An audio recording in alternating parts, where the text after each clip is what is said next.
하나님께 주일 찬양 예배를 드리도록 하겠습니다. 나는 전능하신 아버지 하나님 천지의 창조주를 믿습니다. 나는 그의 유일하신 아들 우리 주 예수 그리스도를 믿습니다. 그는 성령으로 잉태되어 동정녀 마리아에게서 나시고 본디오 빌라도에게 고난을 받아 십자가에 못 박혀 죽으시고 장사된 지 사흘 만에 죽은 자 가운데서 다시 살아나셨으며 하늘에 오르시어 전능하신 아버지 하나님 우편에 앉아 계시다가 거기로부터 살아있는 자와 죽은 자를 심판하러 오십니다. 나는 성령을 믿으며 거룩한 공교회와 성도의 교제와 죄를 용서받는 것과 몸의 부활과 영생을 믿습니다. 아멘. 다 같이 찬송가 140장 찬양하시겠습니다.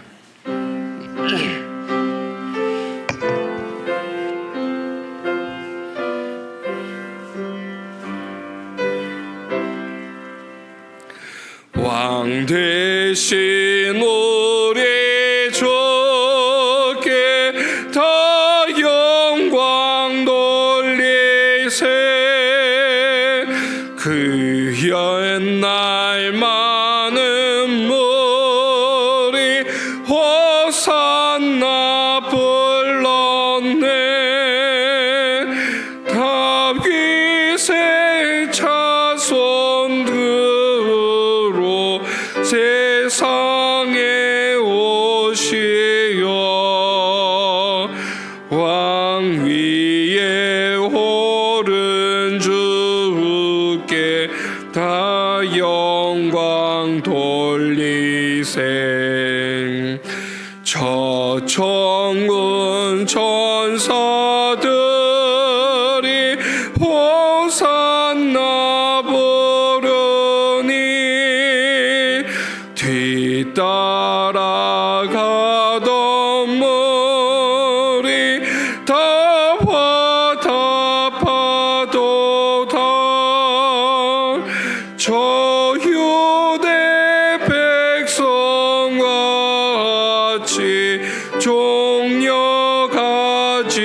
들고 오시는 주를 맞아 호산나 부르세. 주고 난 받기 전에 수많은 무리가 영광의 찬송 불러 주 찬양하였네. 이같이 우리들도 주 환영하오니 그 넓은 사랑 안에 다 받아 주소서.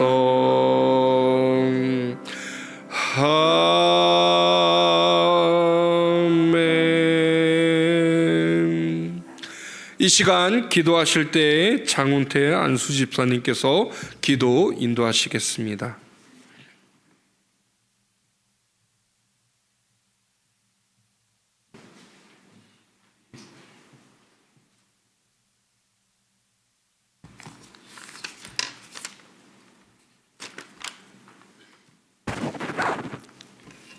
다 같이 기도드리겠습니다.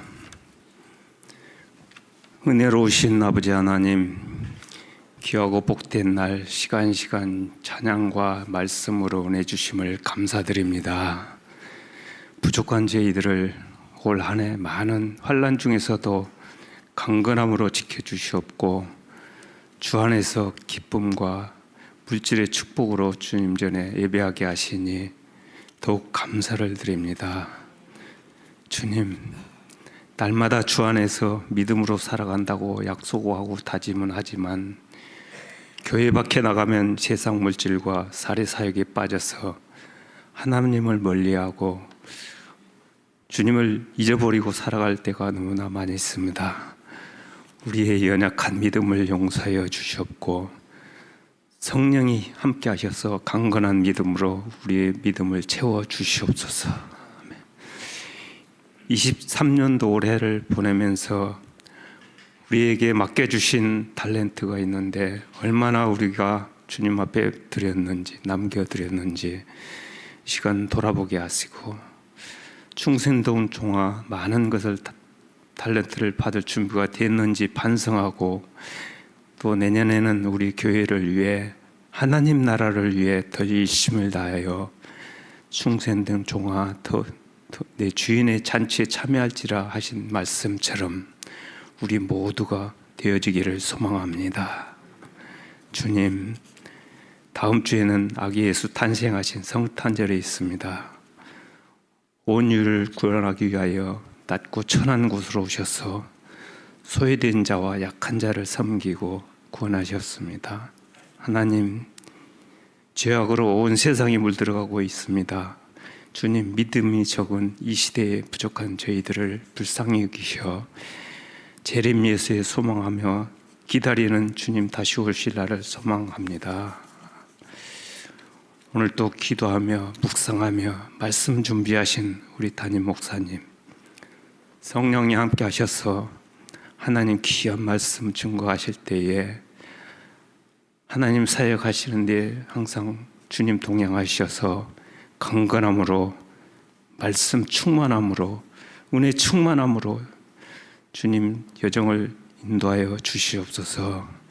귀한 말씀 듣는 저희들 귀가 열리고 마음문이 열려서 우리의 삶이 주 안에서 날마다 기쁨이 되고 찬양이 넘치는, 천국 소망이 넘치는 하나님의 자녀기를 소망합니다. 시간 주님 홀로 영광 받으시옵기를 바라옵고 존귀하신 예수 그리스도 이름으로 감사하며 기도 올려옵나이다. 아멘.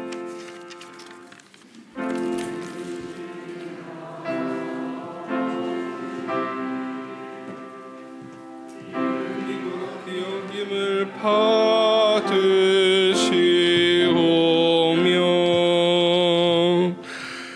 나라 임하옵시며 뜻이 하늘에서 이룬 것 같이 땅에서도 이루어지이다.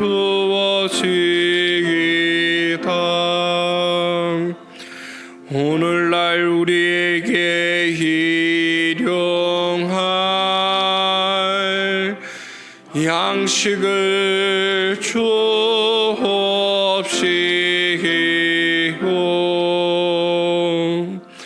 우리가 우리에게 죄 지은 자를 사하여 준 것 같이 우리 죄를 사하여 주옵시고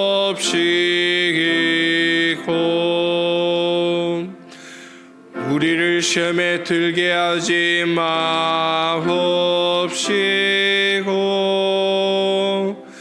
다만 악에서 구하옵소서.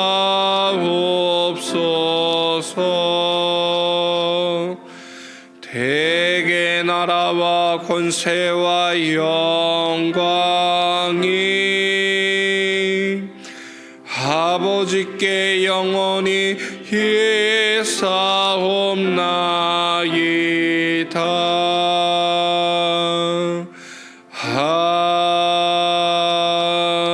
아멘. 오늘 우리에게 주시는 하나님의 말씀은 구약성경 창세기 25장 20절에서 26절에 있는 말씀입니다. 창세기 25장 20절서부터 26절까지 있는 말씀, 구약성경 34쪽에 있습니다. 이 말씀을 저와 여러분들이 한 절씩 교독하도록 하겠습니다. 이삭은 40세에 리브가를 맞이하여 아내를 삼았으니 리브가는 밧다라남의 아람 족속 중 부두엘의 딸이요 아람 족속 중 라반의 루이였더라.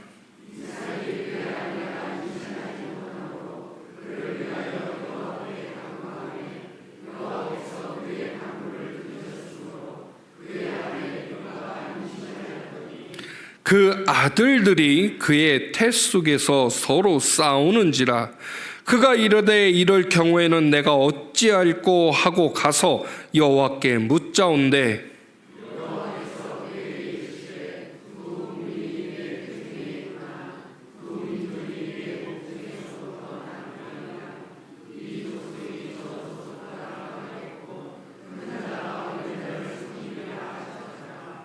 그 해상 기한이 찬즉 태에 쌍둥이가 있었는데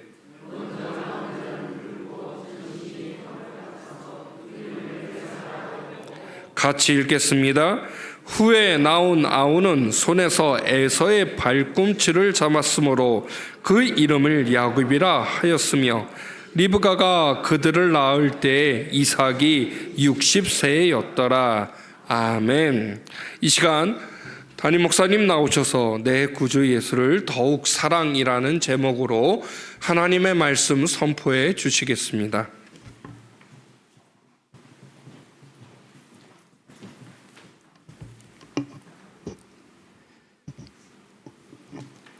성경에는 똑같은 그런 의미의 그런 다양한 단어들이 많이 나타나는데요. 그 중에서 보면 언약, 그리고 계약, 약속.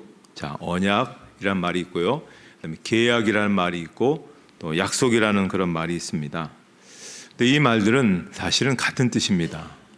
그래서 어떤 경우는 언약이라는 말을 쓰고 또 어떤 경우는 약속이라는 그런 뜻을 쓰는가, 똑같은 말인데 왜 그렇게 다를까 할 때 우리가 이제 이렇게 구분하시면 됩니다.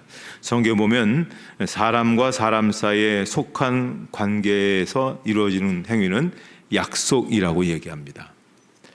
그런데 이제 하나님과 우리 사이의 관계에서 벌어지는 그것은 바로 언약 혹은 계약, 이제 그렇게 분류를 해볼 수가 있겠죠.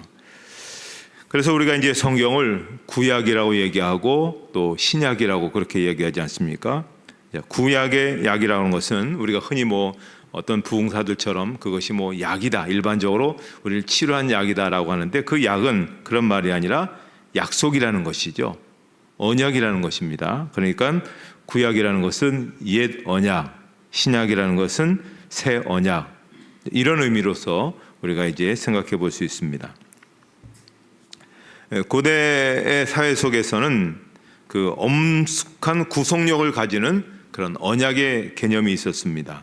그래서 이 상호 간에 맺은 언약이라고 할 때는 굉장한 그런 구속력을 가지고 있었다는 겁니다. 이 언약이라고 할 때는 그들이 느끼는 어떤 그 뉘앙스라든지 느낌이 달랐던 것이죠. 그래서 우리가 서로 이제 그 약속을 하고 또 계약을 하게 될 때, 이 계약하게 될 때 하나님이 들으신다는 겁니다. 그래서 이 계약을 파기하면은 그건 사람이 아니라고 그렇게 여긴 것이죠. 특별히 하나님께서는 말씀으로 천지를 창조하셨다. 그렇기 때문에 이 말에는 힘이 있다는 것입니다. 말에는 책임이 있다는 겁니다. 말에는 구속력이 있기 때문에 반드시 지키고 행해야 된다라고 믿는 것이 이스라엘 사람들이 가지고 있는 이 언약의 개념이라고 그렇게 볼 수가 있습니다. 그래서 이제 랍비들, 유대인들에게 있어서 랍비는 굉장한 영적인 스승들 아니겠습니까? 그 랍비들이 전해주는 이 언약에 관련된 이런 얘기가 있습니다. 한 아가씨가 우물물을 깃다가 우물에 빠지게 됩니다. 때마침 길 가던 남자가 그녀를 구하게 되어서 너무 고맙고 감사해서 둘이 결국은 결혼을 맹세 약속을 했다는 것입니다. 그런데 젊은이는 먼 길을 갔다 와야 되기 때문에 자기가 갔다 오면 이제 반드시 당신과 결혼을 하겠습니다라고 그렇게 약속을 하고 그 언약의 증거를 지나가는 족제비와 그리고 우물을 증거로 그렇게 이제 증거로 해서 언약을 했다는 겁니다. 내가 이 족제비의 이름으로, 내가 이 우물의 이름으로 당신과 내가 언약을 합니다. 내가 당신과 결혼하겠습니다. 그래서 이 여자는 기다렸습니다. 그 남자가 오기를 기다렸는데 이 남자는 먼 곳에 갔다가 그만 또 그쪽의 여러 가지 상황에 의해서 그쪽에 있는 그 여자와 결혼하고 그 이쪽의 여자를 까맣게 잊어버린 것이죠. 그리고 아이 둘을 낳았다는 겁니다. 그런데 어느 날 큰 아이가 숲에서 놀다가 족제벽에 물려서 목을 물려서 아이가 죽습니다. 또 둘째 아이는 우물에 빠져 죽습니다. 그때 이 남자가 생각한 게 무엇이었습니까? 아, 내가 옛날 거기에 있는 그 여자와 결혼하겠다는 그런 증거로 족제비와 우물을 증거로 삼았는데 결국은 내 두 아이가 그렇게 죽었구나. 그 일을 생각하게 됐다는 것이죠. 이게 랍비들이 전해준 이야기입니다. 다시 말해서 히브리 사람들, 이스라엘 사람들은 약속을 하면 목숨을 걸고 지킨다는 이야기입니다. 마치 혈맹처럼 그렇게 약속을 지킨다는 것이죠. 특별히 하나님과 그들이 맺은 약속, 이건 더 말할 필요가 없다는 것이죠. 그래서 하나님이 오늘도 우리와 이제 언약을 맺으시잖아요. 우리가 약속을 맺어주실 때 하나님도 그와 같은 모습으로 오늘 우리에게 그와 같은 마음으로 우리에게 그 약속을 보존하시고 지켜주신다는 것입니다. 자, 그 이야기를 오늘 본문에 있는 이야기 속에서 우리는 찾아볼 수가 있습니다. 먼저 창세기 25장 22절로 23절에 보시면 그 아들들이 그의 태 속에서 서로 싸우는지라 그가 이르되 이럴 경우에는 내가 어찌할꼬 하고 가서 여호와께 묻자온데 여호와께서 그에게 이르시되 두 국민이 내 태중에 있구나 두 민족이 내 복중에서부터 나누이리라 이 족속이 저 족속보다 강하겠고 큰 자가 어린 자를 섬기리라 하셨더라. 자, 지난주에 말씀드린 것처럼 이삭이 기도해서 20년 만에, 그것도 긴 시간이죠, 20년 만에 리브가가 임신을 하게 됩니다. 기도 응답을 받았습니다. 그런데 기도 응답을 받았다고 해서 모든 것이 다 술술 풀리는 것은 아니겠죠. 리브가가 임신했는데 쌍둥이를 뵌 것입니다. 쌍둥이를 가졌는데 문제는 배 안에서 서로 둘이 막 싸우더라는 겁니다. 그러니까 이제 근심이 된 것이죠. 그래서 하나님께 리브가가 기도를 하는 겁니다. 하나님, 지금 왜 제가 이런 상황을 맞이해야 되겠습니까? 이렇게 근심 어린 질문을 하나님께 기도로 물어봅니다. 그때 하나님께서 대답하시는 내용이시죠. 여호와께서 그에게 이르시되 두 국민이 내 태중에 있구나 두 민족이 내 복중에서부터 나누이리라 이 족속이 저 족속보다 강하겠고 큰 자가 어린 자를 섬기리라. 자, 여기에 굉장히 중요한 의미가 두 가지 의미가 담겨져 있다고 봅니다. 하나는 어떤 표면적인 외적인 의미가 담겨져 있고 하나는 여기에 영적인 의미가 여기에 담겨져 있습니다. 표면적인 의미로 보면 두 아이로 말미암아 가족 사이에 분열이 이제 일어나게 됨을 이야기해 주는 거죠. 그리고 이 가족의 분열은 결국은 민족적인 분열로 나누어지게 된다라고 그렇게 말씀하고 있습니다. 자, 그래서 쌍둥이를 가졌는데 제일 먼저 나오는 것이 에서죠. 에서가 나오는데 보니까 에서가 좀 모양이 특이합니다. 몸에 털옷을 입은 것과 같다. 온몸에 털이 수북했던 것 같습니다. 그리고 몸 색깔도 붉은색을 띠었다. 그래서 털이 많다라는 그러한 뜻에서 이름을 에서라 그렇게 지었고, 나중에 이제 에서가 민족을 이루게 될 때 몸이 붉다라고 해서 그 에돔이라고 그렇게 짓게 됩니다. 그래서 에서가 이제 에돔 족속의 조상이 되었습니다. 자, 에돔이 어디에 위치해 있느냐면 저 지도를 잘 보십시오. 자, 지도를 잘 보시면은 이쪽 보시면은 요 밑에 저 사해 바다 밑에 있는 쪽이 에돔이죠. 지금도 이제 이스라엘 백성들이 차지하고 있는 그 땅 가운데 한 부분이 에돔이라고 이렇게 볼 수가 있습니다. 저기 아주 유명한 가데스 바네아, 저기서 이스라엘 백성들이 이제 뭐 이스라엘로 직접 들어가지 못한 결정적인 사건도 있었지만 그쪽 지역이 다 에돔이다라고 볼 수가 있습니다. 그래서 이제 에돔 가운데서 어디 살았냐면 세일산, 제가 이제 저기 동그라미를 쳤죠. 저 부분이 세일산이라 그렇게 볼 수가 있습니다. 근데 이 세일산은 굉장히 요충지입니다. 요충지는 뭐냐면 이 터키 지역에서 이쪽 저 위쪽이 터키인데 터키에서부터 쭉 이쪽으로 내려가는데 여기 빨간 그 길이 있는데 여기 바로 왕의 대로입니다. 옛날에는 그 왕이 행차를 할 때든지 또 외국과 물물 교육을 하게 될 때든지 뭐 교역할 때 이제 일 오고 갈 때 바로 이 길로 가야 되는 거죠. 그러니까 굉장히 그 중심 도로에 이제 있는 것이죠. 마치 어떻게 보면 요즘식으로 얘기하면 뭐 톨게이트라고 생각하면 됩니다. 그래서 세일산을 차지하고 톨게이트이기 때문에 톨비를 받는 겁니다. 그 옛날에도 통행세를 받는 거죠.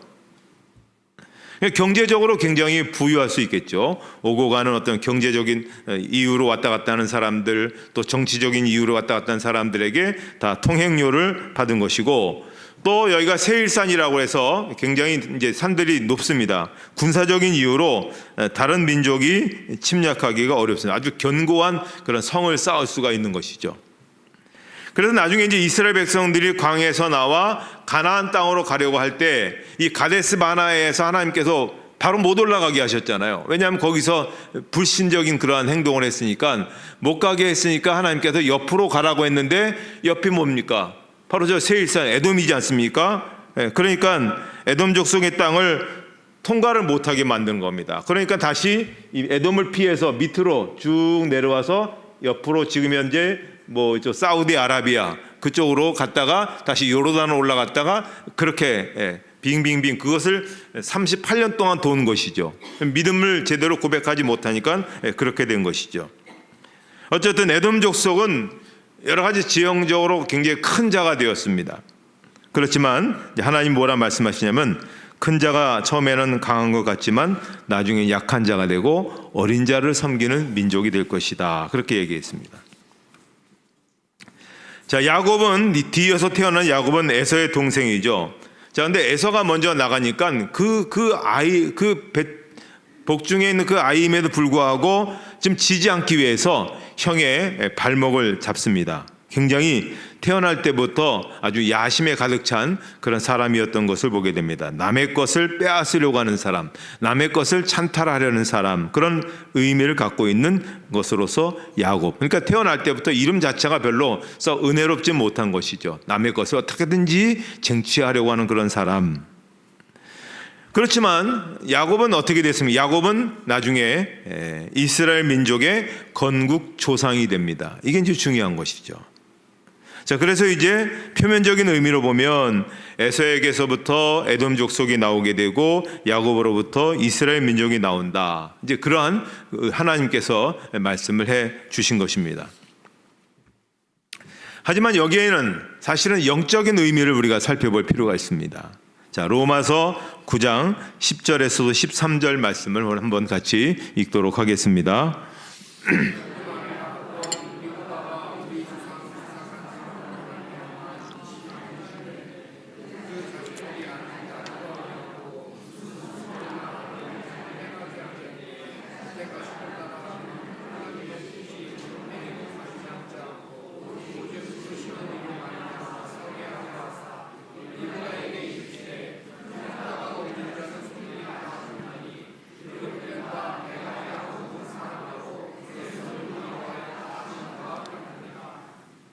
자, 지금 형은 에서고 동생은 야곱인데 이스라엘 민족의 전통적으로는 형 장자권이 있고 형에게 모든 우선권이 있는데, 지금 하나님께서 뭐라 말씀하시냐면 하나님께서 야곱을 택하고 에서를 버렸다. 이것이 이제 사도 바울의 해석입니다.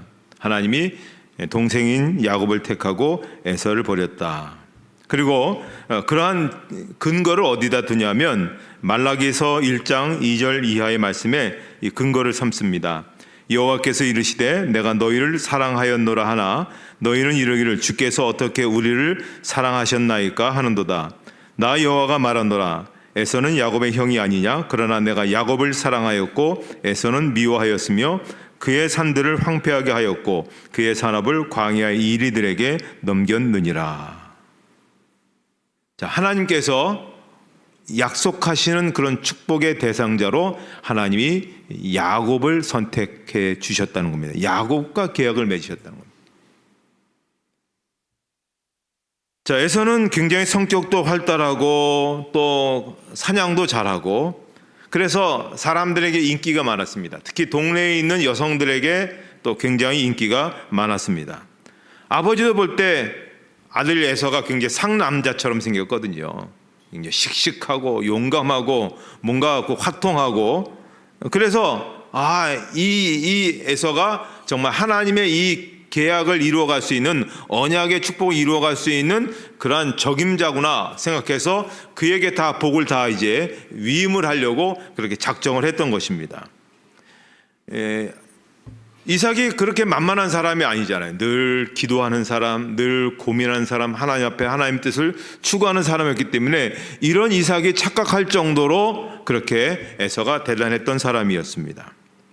그런데 하나님께서는 그런 어떤 그 장남이었기 때문에 또 우선성이 있기 때문에 그에게 그렇게 상속자가 되게 하고 그런 하나님의 그 언약의 그 축복을 이어갈 수 있는 자로 삼는 것이 마땅했지만, 그러나 하나님께서는 그렇지 않았다는 겁니다. 하나님께서는 야곱을 택했다는 것입니다. 두 아들 가운데 야곱을 택하셨다. 야곱과 계약을 맺으셨다는 것이죠. 그러면 성경에 나타난 야곱의 어떤 인성은 어떻습니까? 야곱의 어떤 품성은 어떻습니까? 그가 어떤 그 선한 일을 얼마나 많이 했습니까?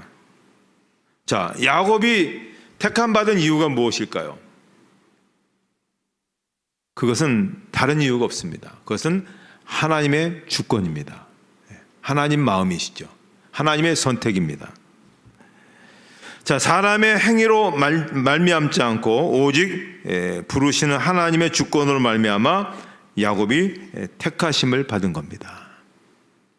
마찬가지죠. 오늘 우리가 구원을 받았습니다.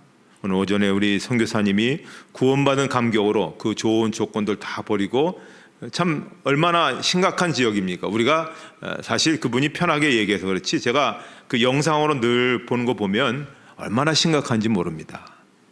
자, 그러한 곳에 내 자식이, 정말 창창한 내 자식이 모든 것을 버리고 거기에 갔다 생각하면 아찔한 거죠. 그런데 그렇게 함에도 불구하고 기쁨으로 그것을 감당할 수 있는 것은 뭐냐면 내 안에 구원의 기쁨이 있기 때문에 그렇습니다. 하나님이 주시는 그런 천국의 상급이 분명하기 때문에 그런 것이죠. 그런데 이러한 구원은 우리가 착해서 받는 것이 아닙니다. 사람의 행위가 착하고 훌륭한 인품을 가졌다고 해서 다 구원받는 것은 아니라는 것이죠. 자, 구원은 어떻게 얻는 겁니까? 구원은 하나님의 은혜로 받는 것입니다. 한번 곰곰이 생각해 보십시오. 나보다 더 인격이 좋은 사람이 훨씬 많습니다. 안 믿는 사람 가운데 정말 더 젠틀한 사람들 많습니다. 정말 멋진 사람들 많습니다. 더 인격적인 사람들 많습니다. 그런데 나를 택하셨습니다. 나를 복음으로 인도하셔서 진리를 알게 하시고 믿게 하시고 구원의 은혜를 베풀어 주신 그 이유가 무엇일까요? 내가 그렇게 그것을 받을 만한 어떤 특별한 어떤 남다른 무엇이 있어서 그러겠습니까? 아무리 생각해 봐도, 아무리 고시어 봐도 정말 이해할 수 없는 것이죠. 이유는 하나입니다. 하나님의 주권적인, 하나님의 일방적인 은혜로 말미암아 우리가 그렇게 된 것입니다. 자, 그것을 신명기 7장 7절에서 8절까지 말씀을 같이 한번 읽어보도록 하겠습니다.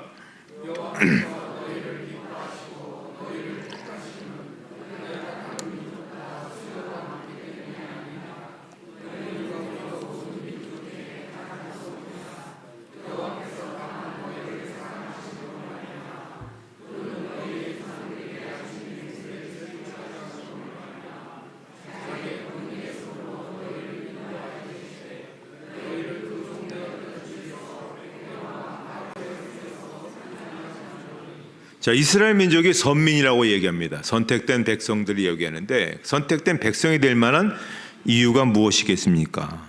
사람도 적고 어떤 조건이 없죠. 그냥 하나님께서 일방적으로 그 민족을 하나님께서 택한 민족으로 삼아 주셨다는 것입니다. 그래서 구원해 주셨고 출애굽하게 해 주셨고 구원의 역사들을 펼쳐 주셨던 것이죠. 마찬가지입니다. 하나님께서 나를 택하신 것은 다만 나를 사랑하심으로 인해서 택해 주신 것이지 다른 이유나 조건이 아무것도 없다는 것입니다. 무조건적인 은혜죠. 만약에 무슨 어떤 이유나 조건이나 근거가 있어서 우리를 사랑하신다면 사실 우리가 좀 불안한 겁니다. 내가 잘생겨서 나를 택하셨다. 그러면 나이가 들면은 이제 그 얼굴이 변하지 않습니까? 그러면 사랑을 잃어버리는 겁니다. 잘생김이 없어지면 사랑을 잃어버리는 겁니다. 또 내가 인품이 훌륭해서 내가 사랑을 받았다면 때로는 우리가 상황에 따라서 인품이 바뀔 수도 있잖아요. 언제까지나 항상 똑같은 마음을 우리가 유지할 수 없잖아요. 그러면 만약 인품이 조금 바뀌고 좀 우리가 좀 그렇게 고약하게 행동했다고 하면 어떻게 보면 그 사랑을 잃어버리지 않겠습니까? 하지만 아무런 이유나 조건도 없이 하나님이 다만 사랑하심으로 구원받았기 때문에 우리가 구원을 잃어버릴까 봐 걱정할 이유가 하나도 없다라는 것입니다. 자, 여기에 이제 이 하나님께서 야곱을 선택하신 이유, 영적인 의미가 바로 여기 있습니다. 그죠? 하나님의 주권과 하나님의 은혜로 야곱이 택하심을 받았다라고 하는 것입니다. 물론 본문을 잘 보시면 하나님이 야곱을 택하셨다는 분명한 선언은 나오지 않습니다. 하지만 두 가지를 보게 될 때 우리는 하나님께서 야곱을 택하셨구나 이제 그렇게 확신하게 되죠. 하나는 뭡니까? 큰 자가 어린 자를 섬기리라 라는 말씀이고 야곱이 에서의 발꿈치를 잡았다라는 그런 말씀입니다. 에서가 원칙적으로 장조건을 가지고 있지만 야곱이 그것을 빼앗게 된다라고 하는 그런 예언의 말씀인 것이죠. 자, 창세기 27장에 가서 보면 에서가 모든 상속권을 이제 야곱에게 다 빼앗겼다는 사실을 깨닫게 됩니다. 그래서 에서가 모든 복을 동생에게 빼앗긴 후에 아버지에게 한탄하면서 하는 이야기가 창세기 27장 36절에 이렇게 나옵니다. 에서가 이르되 그의 이름을 야곱이라 함이 합당하지 아니하니까 그가 나를 속임이 이것이 두 번째니이다. 전에는 나의 장자의 명분을 빼앗고 이제는 내 복을 빼앗았나이다. 또 이르되 아버지께서 나를 위하여 빌 복을 남기지 아니하셨나이까. 자, 에서는 자신이 복을 받지 못한 이유는 바로 저 동생 야곱 때문이다 그렇게 생각합니다. 하지만 에서가 복을 받지 못한 이유는 뭡니까? 하나님께서 에서가 아니라 야곱을 택해 주셨던 것입니다. 왜 어떤 아들은 복을 받고 어떤 아들은 복을 받지 못할까? 그건 하나님의 주권입니다. 하나님은 선택하신 하나님이시죠. 아담에게 아들이 둘이 있었지만 가인은 버리시고 아벨을 택하셨습니다. 아브라함에게 이삭과 이스마엘이 있었지만 이스마엘은 버리시고 이삭을 택하셨습니다. 그러니까 하나님께서 세상의 많은 사람들 가운데서 나를 택하셨다. 여기 우리가 감격할 그런 사실이 있는 것이죠. 구원받게 해주시고 죽어도 부활하게 하셔서 죽지 않는 몸을 입고 영원토록 살 수 있는 영생의 삶을 내게 허락해 주셨다는 이 사실만 생각해도, 이 놀라운 신비만 생각해도 정말 무엇이라 말할 수 없는 감사가 우리에게 있어야 하는 것입니다. 자, 오늘 본문의 23절에 있는 것처럼 여호와께서 그에게 이르시되 두 국민이 내 태중에 있구나. 두 민족이 내 복중에서부터 나누이리라. 이 족속이 저 족속보다 강하겠고 큰 자가 어린 자를 섬기리라. 자, 약한 자가 강한 자를 섬기는 것이 당연한 이치이기 때문에 이 말씀은 어린 자가 강한 자가 되고 큰 자가 약한 자가 된다는 그런 말씀을 우리가 이해할 수가 있습니다. 다시 말해서 에돔 족속이 아까 말씀드렸듯이 이 세일산을 차지합니다. 경제적으로 부국을 이루게 되죠. 엄청난 돈을 거기서 통행세를 통해서 받아서 그렇게 되었지만, 그래서 굉장히 강한 것처럼 보였습니다. 그런데 이제 나중에 역사를 보게 되면 다윗과 솔로몬 시대에 에돔 족속을 완전히 이제 눌러버리는 그런 일들이 일어나게 됩니다. 사무엘하 8장 13절 이하에 보면 다윗이 소금 골짜기에서 에돔 사람 18,000명을 쳐 죽이고 돌아와서 명성을 떠치니라. 다윗이 에돔의 수비대를 두되 온 에돔의 수비대를 두니 에돔 사람이 다 다윗의 종이 되니라. 다윗이 어디로 가든지 여호와께서 이기게 하셨더라. 자, 다윗과 솔로몬 시대에 이 에돔이 힘을 쓰지 못합니다. 그런데 문제는 뭐냐면 그 후손 중에서 다윗 후대의 5번째 왕대는 여호람이라는 사람이 있는데 이 사람이 결혼을 잘못합니다. 북왕국의 아합과 이세벨, 성경에서 말하는 가장 치욕스러운 왕들이죠. 하나님을 떠나고 하나님의 말씀을 문닫게 만든 그러한 장본인인 그들의 딸 아달랴와 이제 결혼을 합니다. 자, 근데 이제 결혼하면서 이 부인 되는 아달랴가 결혼하면서 2가지 조건을 자기 남편에게 요구를 합니다. 첫째는 뭐냐? 형제들이 살아있으면 위험하니까 모든 형제를 다 죽여라. 그래서 이 여호람이 자기의 모든 형제를 다 죽입니다. 2번째로는 내가 보니까 이 바알 신이 최고의 신이더라. 바알 신을 섬겨라. 그래서 여호람이 악한 아달랴의 말을 듣고 바알을 숭배합니다. 자, 그러니까 무슨 문제가 생깁니까? 저 밑에 잠자코 있던 에돔이 갑자기 크게 일어나는 거죠. 그래서 열왕기하 8장 22절에 보면 이와 같이 에돔이 유다의 수하에서 배반하였더니 오늘까지 그러하였으며 그때 림나도 배반하였더라. 유다 백성들이 하나님의 뜻에 순종할 때는 언제나 유다가 강해졌습니다. 부강하고 힘있고 하나님께서 귀하게 쓰셨습니다. 그리고 에돔은 굉장히 약했습니다. 그런데 유다가 불순종하면서 이스라엘 백성들이 불순종하면서 그렇게 나가니까 하나님께서 에돔을 강하게 만드신 겁니다. 오늘 우리가 마찬가지죠. 우리가 하나님의 말씀대로 순종하고 살 때, 우리가 하나님의 말씀대로 바르게 살게 될 때 귀신이 떠나가고 악령의 세력들이 아주 잠잠해집니다. 또 우리가 하나님께서 주시는 축복과 은혜 속에서 더 형통한 길을 우리가 걸어갈 수가 있습니다. 자, 그런데 불순종하면 악령이 먼저 확 하고 올라옵니다. 우리의 정신 세계를, 영적 세계를 혼돈하게 만들고 우리의 가는 길들을 공격하게 되는 것입니다. 우리가 하나님의 말씀대로 산다는 것, 지금 그것이 어떻게 보면 좀 손해보는 것 같기도 하고 남들이 볼 때는 있는 것 같고 누려도 살기 힘든 그런 세상 속에서 때로는 시간을 내서 바치기도 하고 물질을 내서 바치고 할 때 이것이 과연 무엇이 그렇게 삶에서 무슨 유익이 있고 생각하지만 그렇지 않다는 것이죠. 영적으로 또 육체적으로 하나님께서 더 강성하게 하시고 더 풍성하게 하시고 복되게 주신다는 사실입니다.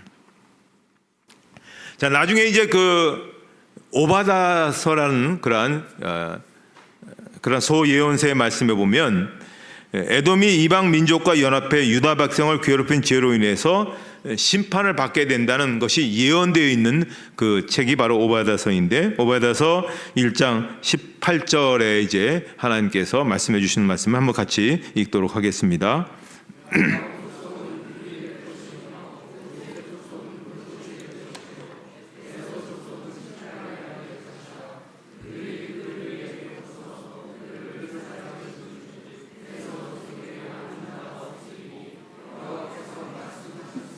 자, 그런데 이제 궁극적으로 하나님께서 분명히 말씀하셨죠. 하나님이 말씀하시기를 에돔 족속은 지푸라기다. 그리고 지푸라기가 어디에 지금 어떤 일 벌어집니까? 불이 붙습니다. 여러분 예전에 한번 그 논에 가서 지푸라기 있는데 지푸라기 태워보신 적 있죠? 어떻게 되겠습니까? 불만 땡겨줘도 확 하고 사라져 버립니다.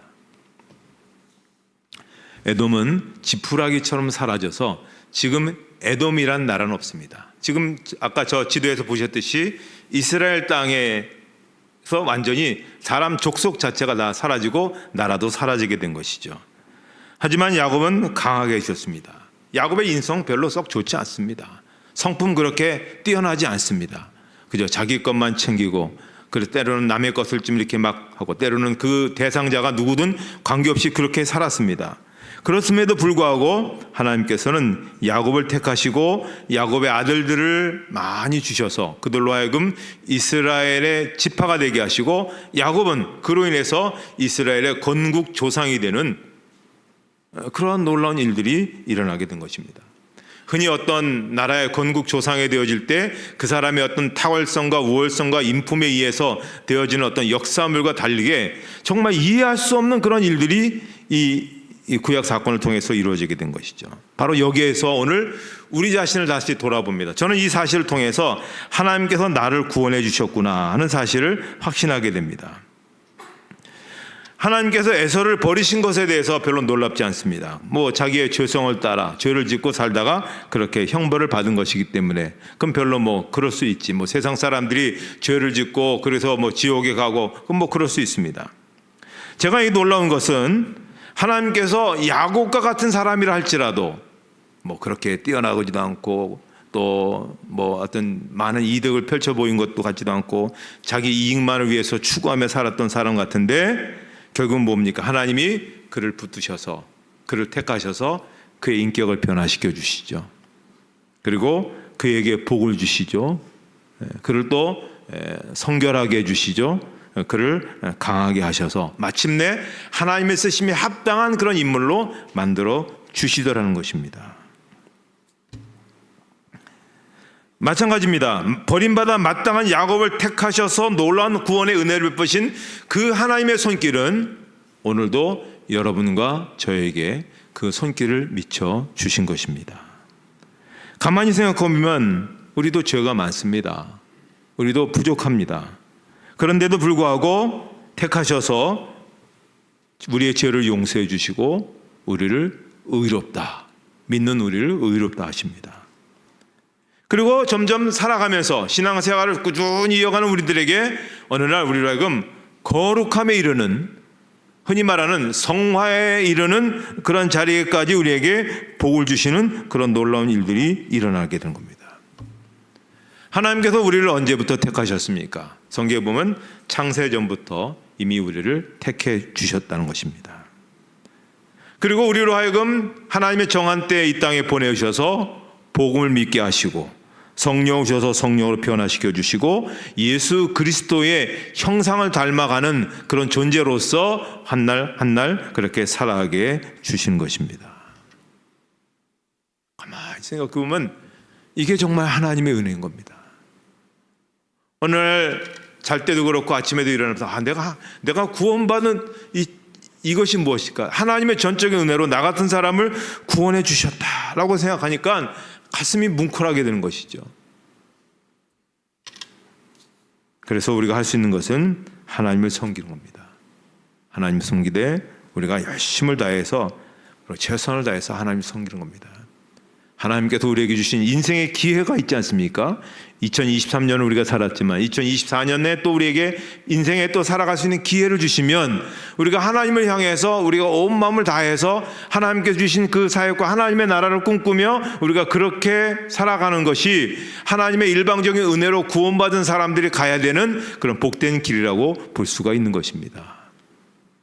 하나님이 큰 거 요구하지 않지 않습니까?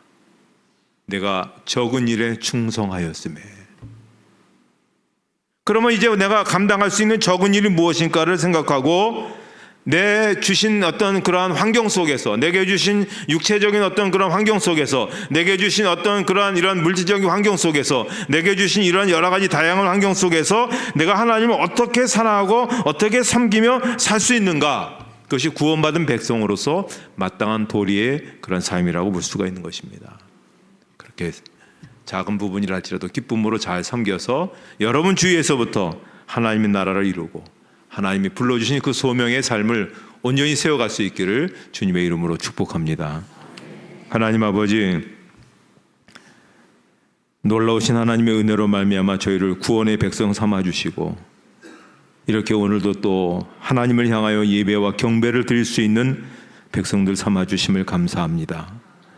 이른 아침부터 시작해서 늦은 오후에 이르기까지 변함없이 오늘도 예배 자리에 나와서 하나님을 찬송하고 경배하는 저희들, 그 구원의 기쁨이 날마다 불같이 타오르게 해주시고 그 구원의 감격과 은혜가 식지 않는, 끊임없이 마음속에서 솟구쳐 올라올 수 있는 그런 저희 삶이 되게 해주시옵소서. 나를 구원하시고 내게 복음을 알려주시고 성령으로 인도해 주시고 영생의 길을 예배해 주신 그 하나님의 은혜에 감격해서 내 생명을 주시는 날 동안, 내게 움직일 수 있게 해주신 날 동안에 작은 일, 어떤 일이라 할지라도 주님을 향해서 기쁘게 잘 감당해 나갈 수 있는 신실한 하나님의 종들이 되게 해 주시옵소서. 예수님의 이름으로 기도하옵나이다. 아멘.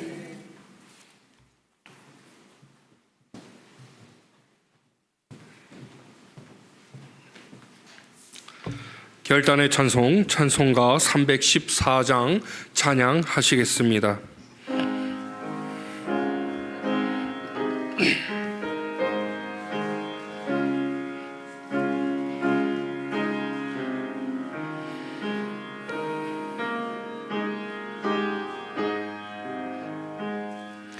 내 구주 예수를 더욱 사랑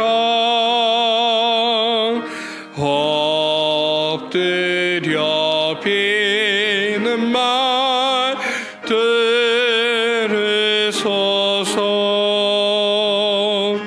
내 진정 소원은 내 구주 예수를 더욱 사랑 더욱 사랑. 이전에 세상 나 기뻤어도 지금 내 기쁨은 오직 예수.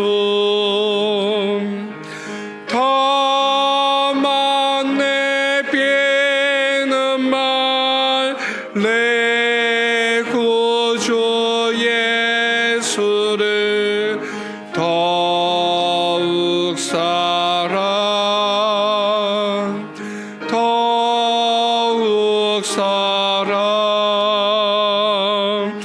이 세상 떠날 때 찬양하고 숨질 때 하는 말 이것일세. 다만 내 비는 말 내 구주 예수를 더욱 사랑 더욱 사랑.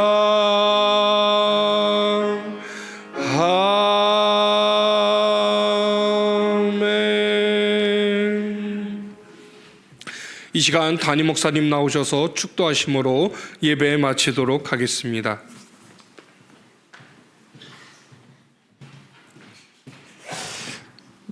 예배 후에 구역장 모임 본당에서 있겠습니다. 이번 주 수요일 성탄을 기다린 예배에 많이 참석해 주셔서 같이 성탄을 나누고 추억을 나누고 또 하나님께 찬송 올려드릴 수 있는 귀한 시간들 되셨으면 좋겠습니다.